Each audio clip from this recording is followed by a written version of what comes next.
کی پشت کی طرح ٹیڑھے امیر المومنین حضرت علی علیہ السلام کے خطبات عالیہ نہج البلاغہ کا خطبہ نمبر 95۔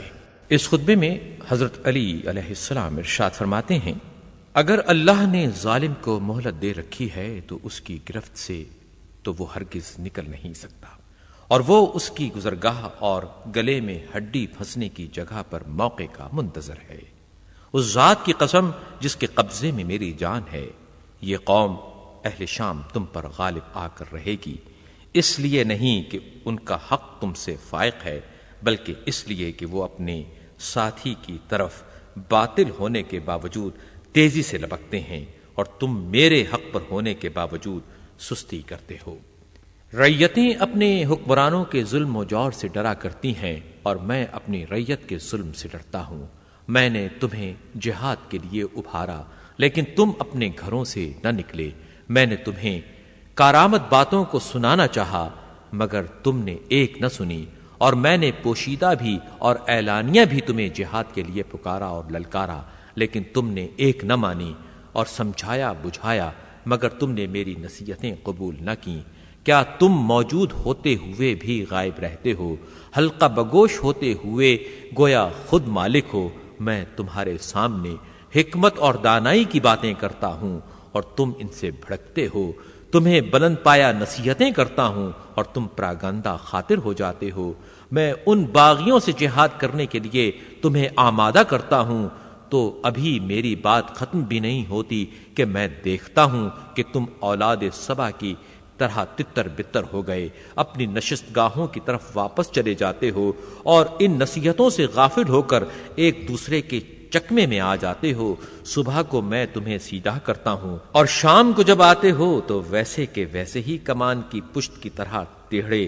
سیدھا کرنے والا عاجز آ گیا، اور جسے سیدھا کیا جا رہا ہے وہ لا علاج ثابت ہوا۔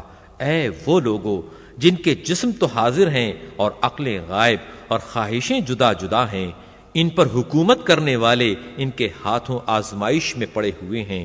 تمہارا حاکم اللہ کی اطاعت کرتا ہے اور تم اس کی نافرمانی کرتے ہو، اور اہل شام کا حاکم اللہ کی نافرمانی کرتا ہے مگر وہ اس کی اطاعت کرتے ہیں۔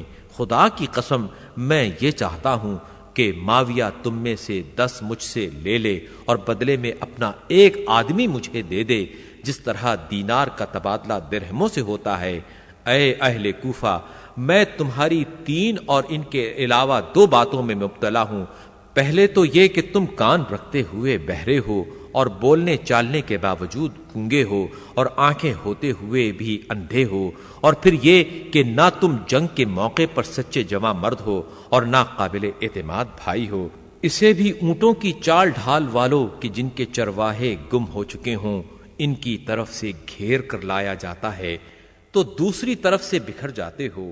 خدا کی قسم جیسا کہ میرا تمہارے متعلق خیال ہے، گویا یہ منظر میرے سامنے ہے کہ اگر جنگ شدت اختیار کر لے اور میدان کارزار گرم ہو جائے تو تم ابن ابی طالب سے ایسے شرمناک طریقے پر علیحدہ ہو جیسے عورت بالکل برہنہ ہو جائے۔ میں اپنے پروردگار کی طرف سے روشن دلیل اور اپنے نبی صلی اللہ علیہ وآلہ وسلم کے طریقے اور شاہراہ حق پر ہوں، جسے میں باطل کے راستوں میں سے ڈھونڈ ڈھونڈ کر پاتا رہتا ہوں۔ اپنے نبی صلی اللہ علیہ وآلہ وسلم کے اہل بیت کو دیکھو، ان کی سیرت پر چلو اور ان کے نقش قدم کی پیروی کرو۔ وہ تمہیں ہدایت سے باہر نہیں ہونے دیں گے اور نہ گمراہی و ہلاکت کی طرف پلٹائیں گے، اور اگر وہ کہیں ٹھہریں تو تم بھی ٹھہر جاؤ، اگر وہ اٹھیں تو تم بھی اٹھ کھڑے ہو۔ ان سے آگے نہ بڑھ جاؤ ورنہ گمراہ ہو جاؤ گے، اور نہ انہیں چھوڑ کر پیچھے رہ جاؤ ورنہ تباہ ہو جاؤ گے۔ میں نے محمد صلی اللہ علیہ وآلہ وسلم کے خاص اصحاب دیکھے ہیں، مجھے تو تم میں سے ایک بھی ایسا نظر نہیں آتا جو ان کے مثل ہو۔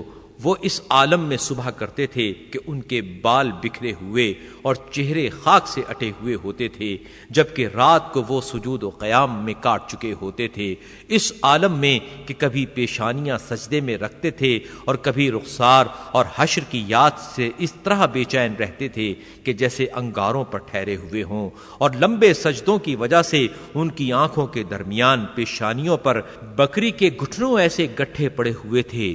جب بھی ان کے سامنے اللہ کا ذکر آ جاتا تھا تو ان کی آنکھیں برس پڑتی تھیں، یہاں تک کہ ان کے گریبانوں کو بھگو دیتی تھیں۔ وہ اس طرح کانپتے رہتے تھے جس طرح تیز جھکڑ والے دن درخت تھر تھراتے ہیں، سزا کے خوف اور ثواب کی امید میں۔